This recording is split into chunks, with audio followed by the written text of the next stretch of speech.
Саламатсыздарбы, урматтуу кыргыз элим. Бүгүн дагы бир азыркы бийликке болгон өзүмдүн сунушумду видео катары жаздырып кетким келип атат. Мен ишенем, жана кыргызда бир жакшы сөз бар, ааламга жол айылдан башталат деп. Эгер биздин жергиликтүү өз алдынча башкаруу органдарын жакшынакай өнүгүү жолуна кое алсак, өнүккөн айылдар, өнүккөн шаарлар бар болсо, Кыргызстан кантип өнүкпөсүн деген маселе.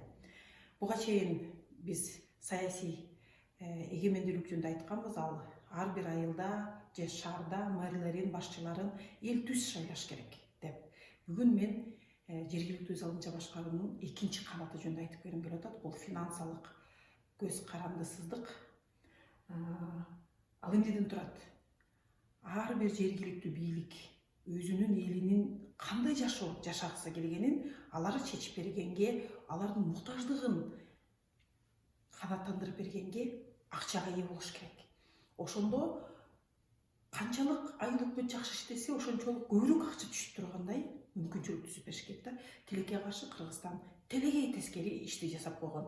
Бүгүнкү күндө биздин жергиликтүү бюджетти эки эле жергиликтүү салык камтыйт. Бул мүлк салык жана жер салык. Жер салык менен мүлк салыктын мындай анча жакшы эмесин, эмнесин билсе болот, алардын орусча айтканда твердая база деп коет да.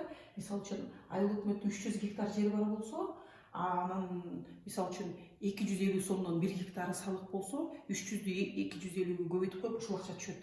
Жакшы иштейби айыл өкмөт, жаман иштейби, ушул акча түшө берет. Мүлк салык да кудум эле ошондой да.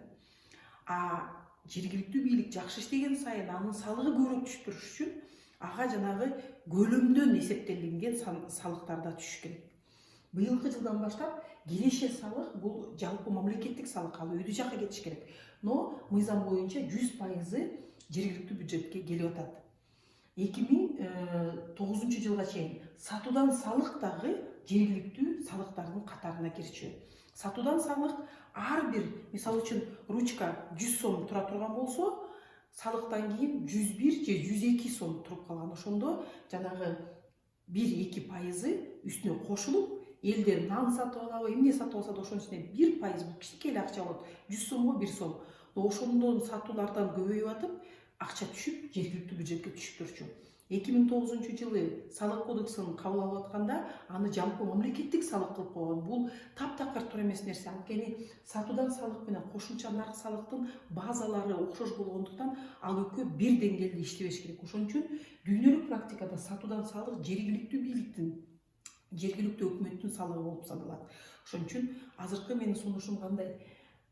Салык кодексине өзгөртүү киргизип, сатуудан салыкты жергиликтүү бюджеттерди, жергиликтүү салыктардын арасына киргизип, 4%га чейин жергиликтүү кеңеш чечсин.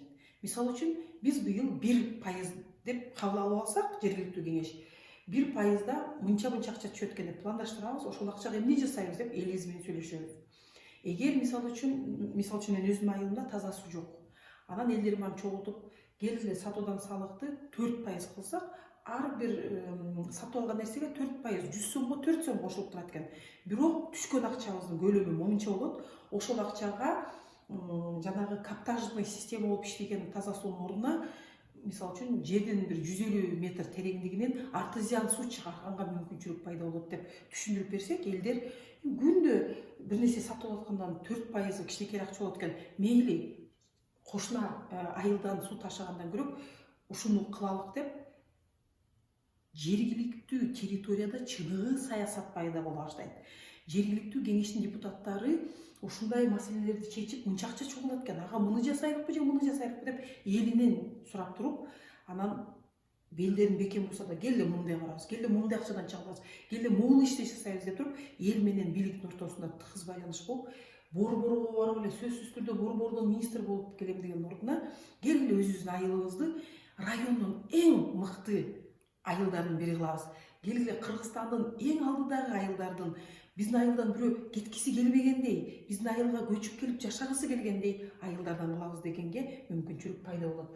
Ошон үчүн урматтуу азыркы биздин кыргыз бийлиги сатуудан салыкты жергиликтүү салыктардын арасына киргизиңиздер, мүмкүнчүлүк бергиле. Жергиликтүү кеңеш дагы, жергиликтүү өз алдынча башкаруу, айыл өкмөт дагы өзүнүн элинин муктаждыктарын акчасын чогултуп чечип бергенге мүмкүнчүлүк берсин. Айтып кете турган нерсе, бүгүнкү күндө 31 шаар менен 453 айыл өкмөт, бул Бишкек, Ош, бардык шаарлар бүт айыл өкмөттөрдүн баарын кошкондо 100 сомдун 12 эле сомун түзөт да, бүт айыл 88 сомун өйдө жактан каржы министрлик берем бербейм деп өйдө жактан мен билем деп башкарып турат да. Бул таптакыр туура эмес.